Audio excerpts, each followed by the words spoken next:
ಸ್ನೇಹಿತರೆ, ಮೀಡಿಯಾ ಮಾಸ್ಟರ್ಸ್ಗೆ ಸ್ವಾಗತ, ಸುಸ್ವಾಗತ.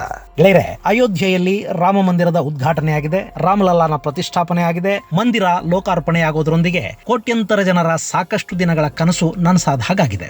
ಅದರ ಬೆನ್ನಲ್ಲೇ ಅಯೋಧ್ಯೆಯಲ್ಲಿ ರಾಮಲಲ್ಲಾನ ದರ್ಶನಕ್ಕೆ ಬರೋ ಭಕ್ತರ ಸಂಖ್ಯೆ ಕೂಡ ವಿಪರೀತ ಪ್ರಮಾಣದಲ್ಲಿ ಹೆಚ್ಚಾಗಿದೆ. 22ನೇ ತಾರೀಕು ಮಂದಿರ ಉದ್ಘಾಟನೆಯ ದಿನ ಸಾರ್ವಜನಿಕರಲ್ಲಿಗೆ ಬರೋದು ಬೇಡ ಅಂತ ತಿಳಿಸಲಾಗಿತ್ತು ಮತ್ತು ವಿಶೇಷ ಆಹ್ವಾನಿತರಿಗೆ ಮಾತ್ರ ದರ್ಶನದ ವ್ಯವಸ್ಥೆಯನ್ನು ಮಾಡಲಾಗಿತ್ತು. ಹೀಗಾಗಿ 23ರಿಂದ ದೇವಾಲಯವನ್ನ ಸಾರ್ವಜನಿಕರಿಗೆ ಮುಕ್ತಗೊಳಿಸಲಾಗಿದೆ. ಅದರ ಬೆನ್ನಲ್ಲೇ ಅಯೋಧ್ಯೆಯಲ್ಲಿ ಜನಸಾಗರನೇ ಸೇರಿದೆ. ಮಂಗಳವಾರ ಒಂದೇ ದಿನ ಸುಮಾರು 3 ಲಕ್ಷದಷ್ಟು ಮಂದಿ ರಾಮಲಲ್ಲಾನ ಕಣ್ತುಂಬಿಕೊಂಡಿದ್ದಾರೆ. ಅದರ ಜೊತೆಗೆ ಇನ್ನು 3 ಲಕ್ಷ ಮಂದಿ ದರ್ಶನಕ್ಕಾಗಿ ಕ್ಯೂ ಅಲ್ಲಿ ಕಾದು ನಿಂತಿದ್ರಂತೆ. ಅವರಿಗೆ ಮಂಗಳವಾರ ರಾಮಲಲ್ಲಾನ ದರ್ಶನ ಭಾಗ್ಯ ಸಿಕ್ಕಿಲ್ಲ ಅಂತ ರಾಮ ಜನ್ಮಭೂಮಿ ಟ್ರಸ್ಟ್ ಹೇಳಿದೆ. ಬುಧವಾರ ಅವರಿಗೆ ದರ್ಶನದ ಭಾಗ್ಯ ಸಿಗೋ ಸಾಧ್ಯತೆ ಇರುತ್ತೆ. ಅಲ್ಲಿ ವಿಪರೀತ ಪ್ರಮಾಣದಲ್ಲಿ ಜನ ಬಂದು ಸೇರಿರೋದ್ರಿಂದ ಇನ್ನಷ್ಟು ಜನ ಬರೋದು ಬೇಡ ಅನ್ನೋ ನಿಟ್ಟಲ್ಲಿ ಅಯೋಧ್ಯೆಗೆ ಬರುವ ಎಲ್ಲ ಬಸ್ಸುಗಳು ಹಾಗೂ ಇನ್ನಿತರ ವಾಹನಗಳನ್ನ ನಿರ್ಬಂಧಿಸುವ ನಿರ್ಧಾರವನ್ನ ಅಲ್ಲಿನ ಸರ್ಕಾರ ತಗೊಂಡಿದೆ. ಗೆಳೆಯರೆ, ಅಲ್ಲಿಗೆ ಬರ್ತಾ ಇರೋ ಜನಸಾಗರವನ್ನ ನೋಡ್ತಾ ಇದ್ರೆ ಈ ಜನ ರಾಮಲಲ್ಲಾನ ದರ್ಶನಕ್ಕಾಗಿ ಅದೆಷ್ಟು ಆತುರದಿಂದ ಕಾಯ್ತಾ ಇದ್ರು ಅನ್ನೋದು ಗೊತ್ತಾಗ್ತಾ ಇದೆ.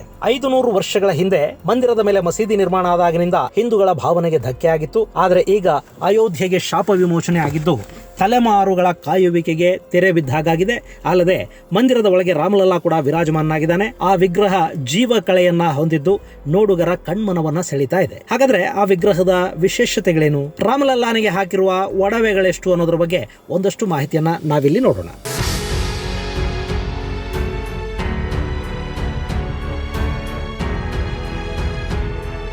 ಗೆಳೆಯರೆ, ಅಯೋಧ್ಯ ಮಂದಿರ ಉದ್ಘಾಟನೆಯ ಕಾರ್ಯ ಸಂಪನ್ನವಾಗಿದೆ. ರಾಮಲಲ್ಲಾ ಗರ್ಭಗುಡಿಯನ್ನು ಸೇರಿಕೊಂಡಿದ್ದಾನೆ.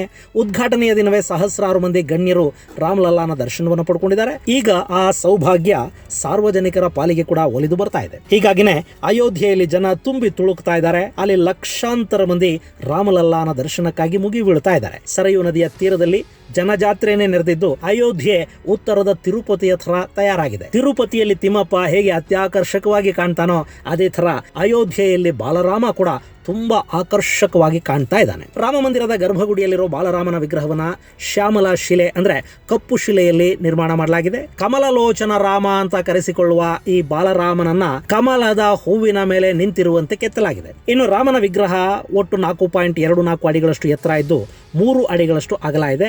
ಅಲ್ಲದೆ ಈ ವಿಗ್ರಹ ಸರಿಸುಮಾರು 200 kgಯಷ್ಟು ತೂಕ ಇದ್ದು ಪೀಠ ಸೇರಿ ಅಂದ್ರೆ ನೆಲದಿಂದ ಮುಡಿಯವರೆಗೆ ಈ ವಿಗ್ರಹ 7 ಅಡಿಗಳಷ್ಟು ಎತ್ತರ ಇದೆ. ಇನ್ನು ಅಮೃತ ಶಿಲೆಯಿಂದ ನಿರ್ಮಾಣ ಆಗಿರುವ ರಾಮ ಮಂದಿರದ ಗರ್ಭಗುಡಿಯಲ್ಲಿ ಕೃಷ್ಣ ಶಿಲೆಯ ರಾಮ ಅತ್ಯಾಕರ್ಷಕವಾಗಿ ಕಾಣ್ತಾನೆ. ಅಲ್ಲದೆ ಈ ವಿಗ್ರಹದ ಪ್ರಭಾವಳಿ ಕೂಡ ಅತ್ಯಂತ ಆಕರ್ಷಕವಾಗಿದೆ. ಆ ಪ್ರಭಾವಳಿಯ ನಡುವಲ್ಲಿ ದೇವಿಯ ಚಿತ್ರ ಇದ್ದು ರಾಮನ ಬಲಭಾಗದಲ್ಲಿ ಶೇಷನಾಗ ಹಾಗೂ ಓಂ ಮುದ್ರೆಗಳನ್ನು ಕೆತ್ತಲಾಗಿದೆ. ಹಾಗೆ ರಾಮನ ಎಡಭಾಗದಲ್ಲಿ ಶಂಖ ಮತ್ತು ಸ್ವಸ್ತಿಕ್ ಚಿಹ್ನೆಗಳಿದ್ದು ಪ್ರಭಾವಳಿಯ ಕೆಳಭಾಗದಲ್ಲಿ ಹನುಮ ಮತ್ತು ಗರುಡನನ್ನ ಕೆತ್ತಲಾಗಿದೆ. ರಾಮನ ಬಲಭಾಗದಲ್ಲಿ ಹನುಮನಿದ್ರೆ ಎಡಭಾಗದಲ್ಲಿ ಗರುಕ್ಮಂತನಿದ್ದಾನೆ. ಇನ್ನು ಇದಲ್ಲದೆ ಪ್ರಭಾವಳಿಯಲ್ಲಿ ವಿಷ್ಣುವಿನ 10 ಅವತಾರಗಳನ್ನು ಕೂಡ ಕೆತ್ತಲಾಗಿದೆ. ರಾಮನ ಬಲಭಾಗದಲ್ಲಿ ಅಂದ್ರೆ ವಿಗ್ರಹದ ಮುಂದೆ ನಿಂತವರ ಎಡಭಾಗದಲ್ಲಿ ಹನುಮನ ನಂತರ ಮತ್ಸ್ಯ ಅವತಾರವನ್ನ ಕೆತ್ತಲಾಗಿದೆ. ಅದರ ಮೇಲೆ ಕೂರ್ಮ ಅವತಾರ, ವರಾಹ, ನರಸಿಂಹ ಹಾಗೂ ವಾಮನ ಅವತಾರಗಳಿವೆ. ಇನ್ನು ವಿಗ್ರಹದ ಎಡಭಾಗದಲ್ಲಿ ಅಂದ್ರೆ ನೋಡುಗರ ಬಲಭಾಗಕ್ಕೆ ಪರಶುರಾಮ ಅವತಾರ, ರಾಮ ಅವತಾರ, ಕೃಷ್ಣ ಅವತಾರದ ಜೊತೆಗೆ ಬುದ್ಧ ಅವತಾರ ಮತ್ತು ಕಲ್ಕಿ ಅವತಾರಗಳನ್ನು ಚಿತ್ರಿಸಲಾಗಿದೆ. ಇಲ್ಲಿ ಸಾಕಷ್ಟು ಮಂದಿ ಬುದ್ಧನನ್ನ ವಿಷ್ಣುವಿನ ಅವತಾರ ಅಂತ ಒಪ್ಪೋದಿಲ್ಲ. ಆದ್ರೆ ಕೆಲ ಬೌದ್ಧ ಕಥೆಗಳಲ್ಲಿ ರಾಮ ಬುದ್ಧನ ಹಿಂದಿನ ಜನ್ಮ ಅಂತ ನಂಬಲಾಗಿದೆ. ಅದರಲ್ಲೂ ದಶರಥ ಜಾತಕ ಅನ್ನೋ ಕಥೆಯಲ್ಲಿ ರಾಮ ವೈರಾಗ್ಯ ಮೂರ್ತಿ, ಅವನು ಹಿಂಸೆಯಿಂದ ದೂರ ಇದ್ದವನು ಅಂತ ಬಿಂಬಿಸಿ ರಾಮನ ಮುಂದಿನ ಅವತಾರವೇ ಬೌದ್ಧ ಅವತಾರ ಅಂತ ಹೇಳಲಾಗಿದೆ. ಹಾಗೆ ಆಗ್ನೇಯ ಏಷ್ಯಾದ ಸಾಕಷ್ಟು ರಾಮಾಯಣಗಳು ಕೂಡ ಇದೇ ನಂಬಿಕೆಯನ್ನ ಇಟ್ಟುಕೊಂಡಿವೆ. ಹೀಗೆ ಇಲ್ಲಿ ಬೌದ್ಧರೇ ರಾಮನನ್ನ ಬುದ್ಧನ ಹಿಂದಿನ ಜನ್ಮ ಅಂತ ಒಪ್ಕೊಂಡ ಮೇಲೆ ಬೌದ್ಧ ಹಾಗೂ ಜೈನ ಧರ್ಮಗಳು ಸನಾತನ ಧರ್ಮದ ಟಿಸಿಲುಗಳೇ ಆಗಿರೋದ್ರಿಂದ ದಶಾವತಾರದಲ್ಲಿ ಬೌದ್ಧ ಅವತಾರ ಇದೆಯಾ ಇಲ್ವಾ ಅನ್ನೋ ಪ್ರಶ್ನೆ ಅಸಂಗತ ಅನ್ನಿಸ್ಕೊಳ್ಳುತ್ತೆ. ನಂಬಿಕೆ ಅನ್ನೋದು ಅವರವರ ವೈಯಕ್ತಿಕ ವಿಷಯ. ಇದು ಸರಿ, ನೀವಿದನ್ನೇ ನಂಬಬೇಕು ಅಂತ ಹೇಳೋದಕ್ಕೆ ನಮ್ಮದೇನು ಮರಳುಗಾಡಲ್ಲಿ ಹುಟ್ಟಿದ ಮತ ಅಲ್ಲ, ನಮ್ಮದು ಸನಾತನ ಧರ್ಮ. ಇಲ್ಲಿ ಎಲ್ಲರಿಗೂ ಎಲ್ಲದಕ್ಕೂ ಸ್ವಾತಂತ್ರ್ಯ ಇದೆ. ನಾವು ಭಗವಂತನನ್ನ ಯಾವ ರೂಪದಲ್ಲಿ ಬೇಕಾದರೂ ನೋಡೋದಕ್ಕೆ ಸರ್ವತಂತ್ರ ಸ್ವತಂತ್ರರಾಗಿದ್ದೀವಿ. ಇನ್ನು ರಾಮನ ವಿಗ್ರಹದಲ್ಲಿರುವ ಕಲ್ಕಿಯ ಅವತಾರ, ಕಲಿಯುಗದ ಅಂತ್ಯಕ್ಕೆ ಕಲ್ಕಿಯ ಅವತಾರ ಆಗಲಿದ್ದು ದುಷ್ಟ ಶಿಕ್ಷಣ ಶಿಷ್ಟ ರಕ್ಷಣೆಯನ್ನ ಮಾಡೋದಕ್ಕೆ ಮಹಾವಿಷ್ಣುವು ಕಲ್ಕಿಯ ಅವತಾರದಲ್ಲಿ ಭೂಮಿಗೆ ಬರಲಿದ್ದಾನೆ ಅಂತ ನಮ್ಮ ಕೆಲ ಪುರಾಣ ಗ್ರಂಥಗಳು ಹೇಳುತ್ತವೆ. ಅದರ ಆಧಾರದಲ್ಲಿ ಇವತ್ತು ಕೂಡ ವಿಷ್ಣುವಿನ 10ನೇ ಅವತಾರ ಕಲ್ಕಿ ಅಂತ ನಾವು ನಂಬ್ತೀವಿ. ಕಲ್ಕಿ ಶಾಂಬಾಲಾದಲ್ಲಿ ಜನಿಸ್ತಾನೆ, ಧರ್ಮ ರಕ್ಷಣೆ ಮಾಡ್ತಾನೆ ಅನ್ನೋ ನಂಬಿಕೆ ಇದೆ. ಕಲ್ಕಿಯ ಅವತಾರದ ನಂಬಿಕೆಗಳ ಬಗ್ಗೆ ಈ ಹಿಂದೆ ಒಂದು ವಿಡಿಯೋದಲ್ಲಿ ನಿಮಗೆ ಸವಿಸ್ತಾರವಾಗಿ ಹೇಳಿದ್ದೀನಿ.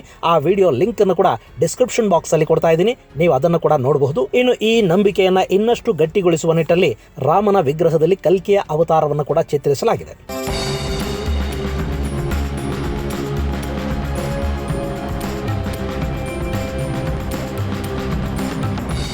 ಇನ್ನು ಕಪ್ಪು ಶಿಲೆಯಲ್ಲಿ ಅತ್ಯದ್ಭುತವಾಗಿ ಕಾಣ್ತಾ ಇದ್ದ ಶ್ರೀರಾಮನಿಗೆ ಒಡವೆ ವಸ್ತ್ರಗಳನ್ನು ತೊಡಿಸಿದ ಮೇಲೆ ಅವನ ಅಂದ ಮತ್ತಷ್ಟು ಹೆಚ್ಚಾಗಿದೆ. ಪ್ರಾಣ ಪ್ರತಿಷ್ಠಾಪನೆಯ ನಂತರ ರಾಮನ ಮುಖದ ತೇಜಸ್ಸು ಕೂಡ ಹೆಚ್ಚಾದ ಹಾಗೆ ಕಾಣ್ತಾ ಇದೆ. ಉದ್ಘಾಟನೆಯ ದಿನ ಶ್ರೀರಾಮನ ಮೂರ್ತಿಗೆ ಒಟ್ಟು 14 ಆಭರಣಗಳನ್ನು ತೊಡಿಸಲಾಗಿತ್ತು.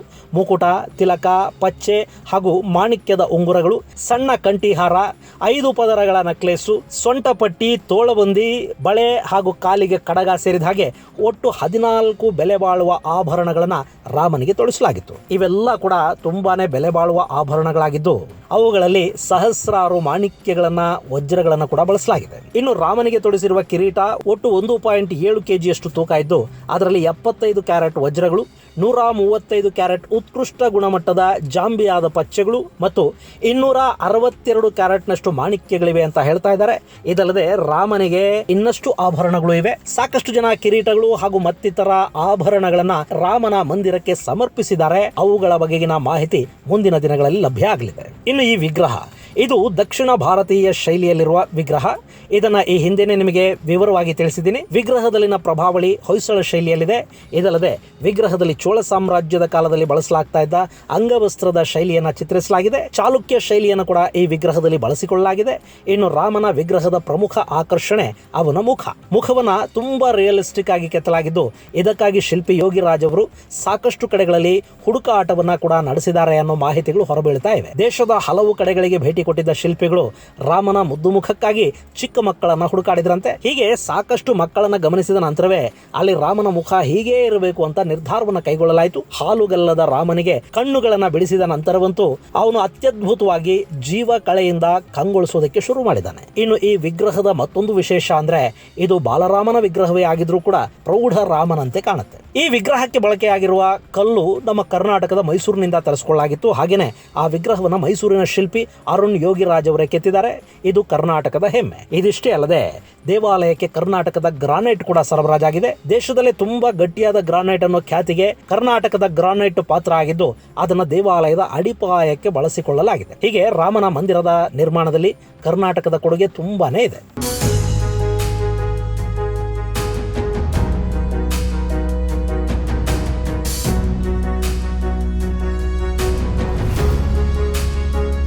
ಇನ್ನು ಉದ್ಘಾಟನೆಯ ದಿನ ಶ್ರೀರಾಮ ಸಾಕ್ಷಾತ್ ತಿರುಪತಿ ತಿಮ್ಮಪ್ಪನ ಹಾಗೆ ಕಾಣ್ತಾ ಇದ್ದ. ರಾಮನಿಗೆ ಮಾಡಲಾಗಿದ್ದ ಅಲಂಕಾರ ಕೂಡ ಹೆಚ್ಚು ಕಡಿಮೆ ತಿರುಪತಿ ತಿಮ್ಮಪ್ಪನ ಅಲಂಕಾರದ ಹಾಗೆ ಕಾಣ್ತಾ ಇತ್ತು. ಈಗ ಮಂದಿರ ಉದ್ಘಾಟನೆಯ ಕಾರ್ಯ ಸಂಪನ್ನವಾಗಿರೋದ್ರಿಂದ ಅಯೋಧ್ಯೆ ಭಾರತದ ಪ್ರಮುಖ ಧಾರ್ಮಿಕ ಹಾಗೂ ಪ್ರವಾಸಿ ಕೇಂದ್ರವಾಗಿ ರೂಪುಗೊಳ್ಳಲಿದೆ. ಅದಕ್ಕೆ ಬೇಕಾದ ಎಲ್ಲ ವ್ಯವಸ್ಥೆಗಳನ್ನು ಕೂಡ ಟ್ರಸ್ಟ್ ಮಾಡಿಕೊಳ್ತಾ ಇದೆ. ಮಂದಿರವಿರುವ 70 ಎಕರೆ ಜಾಗದಲ್ಲಿ ಅನ್ನಛತ್ರಗಳು, ಸಭಾಮಂಟಪ, ಇನ್ನಷ್ಟು ದೇವಾಲಯಗಳು ಎಲ್ಲ ನಿರ್ಮಾಣ ಆಗುತ್ತವೆ. ಇನ್ನು 5 ವರ್ಷಗಳಲ್ಲಿ ಅಯೋಧ್ಯೆ ಜಗತ್ತಿನ ಸನಾತನಿಗಳ ಪಾಲಿಗೆ ಪ್ರಮುಖ ಧಾರ್ಮಿಕ ಕ್ಷೇತ್ರ ಅನ್ನಿಸ್ಕೊಳ್ಳೋದ್ರಲ್ಲಿ 2 ಮಾತಿಲ್ಲ. ಇನ್ನು ಸದ್ಯಕ್ಕೆ ಅತಿ ಹೆಚ್ಚು ಪ್ರವಾಸಿಗರನ್ನ ಭರಿಸುವ ಶಕ್ತಿ ಅಯೋಧ್ಯ ನಗರಕ್ಕೆ ಇನ್ನೂ ಬಂದಂತಿಲ್ಲ. ಹೀಗಾಗಿ 6 ಲಕ್ಷ ಭಕ್ತರ ಪೈಕಿ 23ನೇ ತಾರೀಕು ದರ್ಶನ ಮಾಡಿಕೊಳ್ಳೋದಕ್ಕೆ ಸಾಧ್ಯ ಆಗಿರೋದು ಬರೀ 3 ಲಕ್ಷ ಭಕ್ತರಿಗೆ ಮಾತ್ರ. ಅಲ್ಲಿ ಇನ್ನು ಸಾಕಷ್ಟು ವ್ಯವಸ್ಥೆಗಳಾಗೋದು ಬಾಕಿ ಇರೋದ್ರಿಂದ ಏಕಾಏಕಿ ಒಂದೇ ಬಾರಿ ಅತಿ ಹೆಚ್ಚು ಪ್ರಮಾಣದ ಭಕ್ತರು ಬಂದ್ರೆ ಅಯೋಧ್ಯೆಯಲ್ಲಿ ಸಾಕಷ್ಟು ತೊಂದರೆಗಳುಂಟಾಗುತ್ತವೆ, ಕಾಲ್ತುಳಿತಗಳುಂಟಾಗುವ ಸಾಧ್ಯತೆಗಳಿರುತ್ತವೆ ಮತ್ತು ಆ ಭಕ್ತಾದಿಗಳಿಗೆ ಸುಖ ದರ್ಶನಕ್ಕೆ ಕೂಡ ಸಮಸ್ಯೆಗಳುಂಟಾಗುವ ಕಾರಣದಿಂದ ಅಯೋಧ್ಯೆಗೆ ಸದ್ಯಕ್ಕೆ ಹೆಚ್ಚು ಭಕ್ತರು ಬರೋದು ಬೇಡ ಅಂತ ಅಲ್ಲಿನ ಸರ್ಕಾರ ಹಾಗೂ ಟ್ರಸ್ಟ್ ಎರಡೂ ನಿರ್ಧಾರ ಮಾಡಿವೆ. ಹೀಗಾಗಿ ಅಯೋಧ್ಯೆಗೆ ಪ್ರವಾಸಿಗಳನ್ನ ಭಕ್ತರನ್ನ ಹೊತ್ತು ಬರುವ ಬಸ್ಸುಗಳ ಪ್ರವೇಶವನ್ನ ತಾತ್ಕಾಲಿಕವಾಗಿ ನಿರ್ಬಂಧಿಸಲಾಗಿದೆ. ಸದ್ಯಕ್ಕೆ ಈಗಲ್ಲಿರುವ ಭಕ್ತರು ದರ್ಶನವನ್ನ ಮುಗಿಸಿಕೊಂಡು ಅವರಲ್ಲಿಂದ ಹೊರ ಹೋಗುವವರೆಗೆ ಹೊಸ ಪ್ರವಾಸಿಗರಿಗೆ ಅವಕಾಶವನ್ನ ಕೊಡಲಾಗ್ತಾ ಇಲ್ಲ. ಇದು ಒಂದು ತಾತ್ಕಾಲಿಕ ನಿರ್ಬಂಧ. ಮುಂದಿನ ದಿನಗಳಲ್ಲಿ ಅಯೋಧ್ಯೆಯ ವ್ಯವಸ್ಥೆಗಳನ್ನ ಮತ್ತಷ್ಟು ಹೆಚ್ಚು ಮಾಡಿಕೊಂಡು ಅಲ್ಲಿ ಪ್ರವಾಸಿಗರಿಗೆ ಮತ್ತಷ್ಟು ಅನುಕೂಲಗಳನ್ನು ಕಲ್ಪಿಸಿ ಕನಿಷ್ಠ ಪ್ರತಿನಿತ್ಯ 4-5 ಲಕ್ಷ ಪ್ರವಾಸಿಗರು ಸುಲಭವಾಗಿ ದರ್ಶನ ಮಾಡಿಕೊಳ್ಳೋದಕ್ಕೆ ಬೇಕಾದ ವ್ಯವಸ್ಥೆಗಳನ್ನು ಮಾಡಿದ ನಂತರ ಭಕ್ತರಿಗೆ ಮುಕ್ತ ಅವಕಾಶವನ್ನ ಕೊಡಲಾಗುತ್ತೆ ಅಂತ ಅಲ್ಲಿನ ಜಿಲ್ಲಾಡಳಿತ ಹೇಳ್ತಾ ಇದೆ.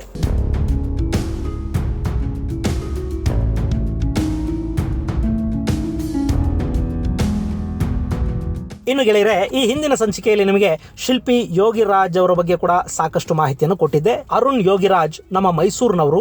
ತಲತಲಾಂತರಗಳಿಂದಲೂ ಶಿಲ್ಪಗಳನ್ನು ತಯಾರಿಸುವುದರಲ್ಲಿ ಆ ಕುಟುಂಬ ಪ್ರಖ್ಯಾತಿಯನ್ನು ಪಡ್ಕೊಂಡಿದೆ. ಅವರ ತಾತ ಬಸವಣ್ಣ ಶಿಲ್ಪಿ ಮೈಸೂರು ಸಂಸ್ಥಾನದಲ್ಲಿ ಪ್ರಸಿದ್ಧ ಶಿಲ್ಪಿಯಾಗಿದ್ರು. ಅವರಿಗೆ ಮೈಸೂರು ಸಂಸ್ಥಾನದ ಆಶ್ರಯ ಕೂಡ ಸಿಕ್ಕಿತ್ತು. ಹೀಗಾಗಿ ಯೋಗಿರಾಜ್ ಅವರ ತಂದೆ ಕೂಡ ಶಿಲ್ಪಕಲೆಯ ಬಗ್ಗೆ ಆಸಕ್ತಿಯನ್ನು ಬೆಳೆಸಿಕೊಂಡ್ರು. ಅದು ಯೋಗಿರಾಜ್ ಅವರ ಆಸಕ್ತಿಯನ್ನು ಕೂಡ ಕೆರಳಿಸಿತು. 2008ರಲ್ಲಿ MBA ಪದವಿಯನ್ನು ಪಡೆದ ಯೋಗಿರಾಜ್ ಖಾಸಗಿ ಕಂಪನಿಯೊಂದರಲ್ಲಿ ಕೆಲಸ ಮಾಡುವ ಅವಕಾಶವನ್ನು ಪಡ್ಕೊಂಡಿದ್ರು. ಆದರೂ ಶಿಲ್ಪಕಲೆಯ ಸೆಳೆತ ಅವರನ್ನ ಮತ್ತೆ ಕಲೆಯ ಕಡೆಗೆ ಎಳೆಕೊಂಡು ಬಂತು. ಆ ಬಳಿಕ ಶಿಲ್ಪಿಯಾಗಿ ತಮ್ಮ ಕೆಲಸವನ್ನ ಆರಂಭ ಮಾಡಿದ ಯೋಗಿರಾಜ್ ಸಾಕಷ್ಟು ಗಮನಾರ್ಹ ಕೆಲಸಗಳನ್ನು ಮಾಡಿದ್ದಾರೆ. ಇಂಡಿಯಾ ಗೇಟ್ನ ಅಮರ್ ಜವಾನ್ ಜ್ಯೋತಿಯ ಬಳಿ 30 ಅಡಿ ಎತ್ತರದ ಸುಭಾಷ್ ಚಂದ್ರ ಬೋಸರ ವಿಗ್ರಹ ಇದೆಯಲ್ಲ, ಅದರ ಕರ್ತೃ ಕೂಡ ಇದೇ ಅರುಣ್ ಯೋಗಿರಾಜ್. ಹಾಗೇನೆ ಕೇದಾರನಾಥದಲ್ಲಿನ 12 ಅಡಿ ಎತ್ತರದ ಆದಿಶಂಕರಾಚಾರ್ಯರ ಮೂರ್ತಿ, ಮೈಸೂರಲ್ಲಿನ 21 ಅಡಿ ಎತ್ತರದ ಆಂಜನೇಯನ ಮೂರ್ತಿಯನ್ನು ಕೂಡ ಯೋಗಿರಾಜ್ ಅವರ ಕೈಯಲ್ಲೇ ಅರಳಿದೆ. ಇನ್ನು ಕೇದಾರನಾಥದಲ್ಲಿ ಶಂಕರಾಚಾರ್ಯರ ವಿಗ್ರಹ ಕೆತ್ತನೆಯ ನಂತರ ಪ್ರಧಾನಿ ಮೋದಿ ಅವರು ಅರುಣ್ ಯೋಗಿರಾಜ್ ಅವರನ್ನ ಕರೆದು ಮಾತನಾಡಿಸಿದ್ರು ಅನ್ನೋ ಮಾಹಿತಿ ಕೂಡ ಇದೆ. ಹೀಗೆ ಒಬ್ಬ ಶಿಲ್ಪಿ ತನ್ನ ಕೆಲಸದಿಂದ ಪ್ರಖ್ಯಾತಿಯನ್ನು ಪಡೆದು ರಾಮ ಮಂದಿರದಂತಹ ಅತ್ಯದ್ಭುತ ದೇವಾಲಯದಲ್ಲಿ ಪ್ರತಿಷ್ಠಾಪನೆಯಾಗಲಿದ್ದ ಶ್ರೀರಾಮನ ವಿಗ್ರಹ ಕೆತ್ತನೆಗೆ ಸೆಲೆಕ್ಟ್ ಆದ್ರು. ಈಗ ಅರುಣ್ ಅವರ ಕೆಲಸ ಕೂಡ ಸಂಪನ್ನವಾಗಿದೆ.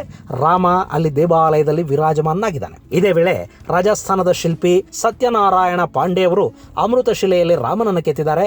ಆ ವಿಗ್ರಹದ ಚಿತ್ರವನ್ನ ರಾಮ ಮಂದಿರ ಟ್ರಸ್ಟ್ ಬಿಡುಗಡೆ ಮಾಡಿದೆ. ಹಾಗೇನೆ ಕರ್ನಾಟಕದ ಮತ್ತೊಬ್ಬ ಶಿಲ್ಪಿ ಗಣೇಶ್ ಭಟ್ ಅವರು ಕೆತ್ತಿರುವ ಮೂರ್ತಿ ಕೂಡ ಇದೆ. ಅದರ ಚಿತ್ರಗಳು ಬಹಿರಂಗಗೊಂಡಿವೆ.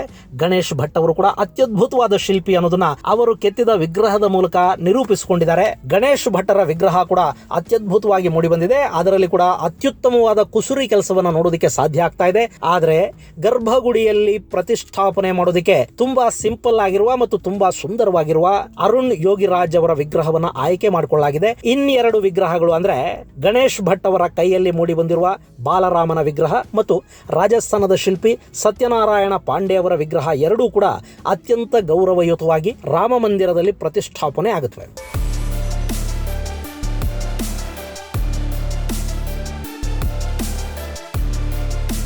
ಇನ್ನು 1949ರಲ್ಲಿ ವಿವಾದಿತ ಕಟ್ಟಡದ ಒಳಗೆ ಉದ್ಭವಗೊಂಡಿದ್ವು ಅಂತ ಹೇಳಲಾಗುವ ವಿಗ್ರಹಗಳೇನಿದ್ವು ಅವುಗಳನ್ನ 1992ರಲ್ಲಿ ಆ ವಿವಾದಿತ ಕಟ್ಟಡವನ್ನ ಕೆಡವಿದ ನಂತರ ಅಲ್ಲೇ ತಾತ್ಕಾಲಿಕ ಶೆಡ್ ಒಂದರಲ್ಲಿ ಇಟ್ಟು ಪೂಜೆ ಮಾಡಲಾಗ್ತಾ ಇತ್ತು. ಕಳೆದ 75 ವರ್ಷಗಳಿಂದ ಅಯೋಧ್ಯೆಯ ಅಸ್ಮಿತೆಯನ್ನ ಕಾಪಾಡಿಕೊಂಡು ಬರ್ತಾ ಅಲ್ಲೇ ಟೆಂಟ್ ಒಂದರಲ್ಲಿ ತಾತ್ಕಾಲಿಕ ಮಂದಿರದಲ್ಲಿ ಪೂಜೆ ಮಾಡಿಸಿಕೊಳ್ತಾ ಇದ್ದ ಆ ವಿಗ್ರಹಗಳನ್ನ ಕೂಡ ಗರ್ಭಗುಡಿಯಲ್ಲಿ ಎತ್ತರದ ಪೀಠವೊಂದರ ಮೇಲೆ ಇರಿಸಿ ಪೂಜಿಸುವ ಕೆಲಸವನ್ನ ಮಂದಿರದ ಟ್ರಸ್ಟ್ ಆರಂಭ ಮಾಡಿದೆ. ಇನ್ನು ಗೆಳೆಯರೆ, ನೀವು ಕೂಡ ಅಯೋಧ್ಯೆಯ ರಾಮ ಮಂದಿರಕ್ಕೆ ಹೋಗಬೇಕು ಮತ್ತು ಅಲ್ಲಿ ರಾಮಲಲ್ಲಾನ ದರ್ಶನ ಮಾಡ್ಕೋಬೇಕು ಅಂತ ಅಂದ್ಕೊಂಡಿದ್ರೆ ದಯವಿಟ್ಟು ಸ್ವಲ್ಪ ದಿನಗಳ ಕಾಲ ನಿಮ್ಮ ಆಸೆ ಹಾಗೂ ಉತ್ಸಾಹವನ್ನ ಹಾಗೆ ಜೋಪಾನವಾಗಿಟ್ಕೊಳ್ಳಿ. ಅಲ್ಲಿ ಸದ್ಯಕ್ಕೆ ವಿಪರೀತ ಪ್ರಮಾಣದಲ್ಲಿ ಜನ ಇದ್ದಾರೆ. ಅಲ್ಲಿನ ಜನಪ್ರವಾಹ ಸ್ವಲ್ಪ ಕಡಿಮೆಯಾದ ನಂತರ ಮತ್ತು ಅಲ್ಲಿ ಮತ್ತಷ್ಟು ವ್ಯವಸ್ಥೆಗಳನ್ನ ರಾಮ ಮಂದಿರ ಟ್ರಸ್ಟ್ ಮಾಡಿದ ನಂತರ ನೀವಲ್ಲಿಗೆ ಹೋದ್ರೆ ಅತ್ಯಂತ ಸುಲಭವಾಗಿ ಮತ್ತು ಮನಸ್ಸಿಗೆ ತೃಪ್ತಿ ಸಂತೋಷ ಆಗೋ ಹಾಗೆ ರಾಮಲಲ್ಲನ ದರ್ಶನ ಮಾಡಿಕೊಂಡು ಬರೋದಕ್ಕೆ ಸಾಧ್ಯ ಆಗುತ್ತೆ. ಇದು ಗೆಳೆಯರೆ, ಅಯೋಧ್ಯ ಮಂದಿರಕ್ಕೆ ಬರ್ತಾ ಇರೋ ವಿಪರೀತ ಜನಸಾಗರ, ಅದನ್ನ ನಿಯಂತ್ರಿಸೋದಕ್ಕೆ ಅಲ್ಲಿನ ಸರ್ಕಾರ ಮಾಡ್ತಾ ಇರೋ ಹರಸಾಹಸದ ಕುರಿತಾದ ಹಾಗೆ ರಾಮಲಲ್ಲಾನ ವಿಗ್ರಹದ ಮೇಲಿನ ಆಭರಣಗಳ ಕುರಿತಾದ ಒಂದಷ್ಟು ಮಾಹಿತಿ ಮುಂದಿನ ಸಂಚಿಕೆಯಲ್ಲಿ ಮತ್ತಷ್ಟು ವಿಶೇಷಗಳ ಜೊತೆ ಮತ್ತೆ ಭೇಟಿಯಾಗೋಣ. ಅಲ್ಲಿವರೆಗೆ ಜೈ ಹಿಂದ್, ಜೈ ಕರ್ನಾಟಕ.